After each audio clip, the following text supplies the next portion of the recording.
Vice President Constantine Chiwenga's words echo a rallying cry for Zimbabweans to take control of their nation's destiny.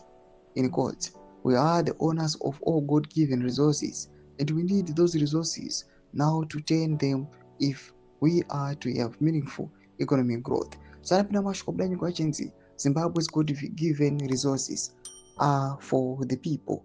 It's time to use them to unlock our economy. Sadabina mashkobda togo na VP Constantine Chiwenga sono kwanzi VP Constantine Chiwenga aiwa pangwa inoi is the people's general. People must stand by him, not by subscribe or like on the bell icon. Makomi Jam Ramera Chiti, listening to Mukanya's words, you can feel the passion he has for Zimbabwe and his strong desire to see every citizen benefit from the country's resources. This statement is more than just a call to action. It's a declaration of intent.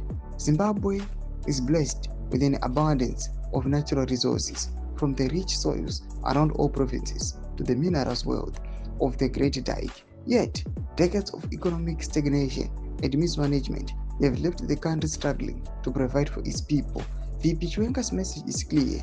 It's time for Zimbabweans to reap the benefits of their own resources. By harnessing the country's natural wealth, Zimbabwe can unlock economic growth, create jobs, and improve living standards. The question is, what's holding us back? The answer lies in the very resources we are blessed with.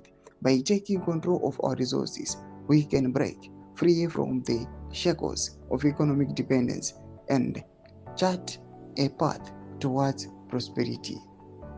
Let's turn our resources into opportunities. Let's turn our land into food, our minerals into industries, and our people into a skilled workforce. It's time for Zimbabwe to unleash its full potential. Do mashoko anotagwa pangwa ine na VP Constantine Chiwenga, mashoko anoonekwa kunzi aiwa nyika yese iri kuafarira. Muna comment section medu za funguro enyu kuti pamusoro pechitiko ichi. So subscribe or like, check on the bell icon.